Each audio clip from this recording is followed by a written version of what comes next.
حضرت محبوب سبحانی شیخ عبد القادر جیلانی رحمۃ اللہ علیہ فرماتے ہیں، اے نفس کے بندو، تم ان لوگوں کا مقابلہ نہ کرو جو صاحبان حال ہیں اور حق کے ساتھ واصل ہیں، کیونکہ تم اپنی خواہش کے اور وہ خداوند تعالیٰ کے غلام ہیں۔ تمہاری نگاہیں دنیا پر لگی ہوئی ہیں اور انہیں آخرت کی رغبت ہے۔ تو دنیا کی طرف نگراں ہے اور وہ ارض و سما کے رب کی طرف دیکھتے ہیں۔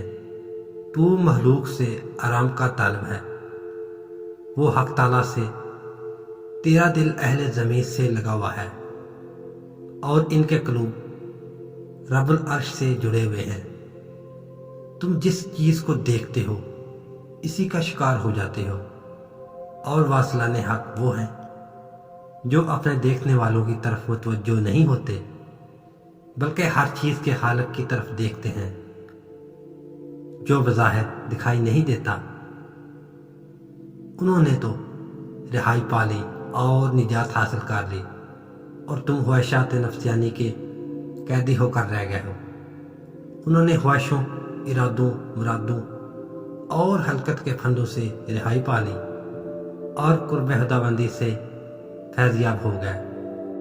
خدا تعالیٰ نے ان پر منتہائی مقصود واضح کر دیا جو محض خدا کی اطاعت اور حمد و ثنا ہے، اور اس امر سے آگاہی اسی کو ہوتی ہے جس پر خدا کا فضل خاص ہو۔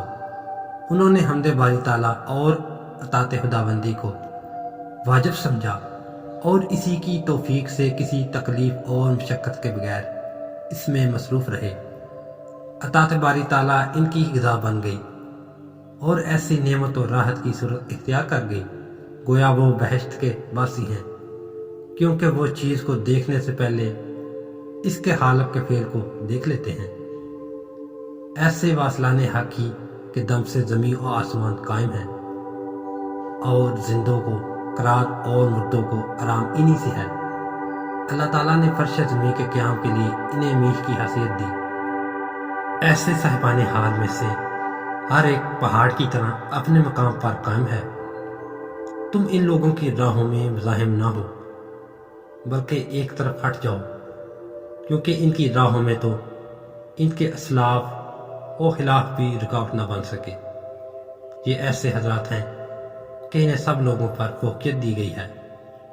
رب کریم نے ان کو پیدا کر کے زمین میں پھیلا دیا ہے، اور جب تک ارض و سما قائم ہے ان پر خدا کی رحمتیں، برکتیں اور سلام پہنچتا رہے گا۔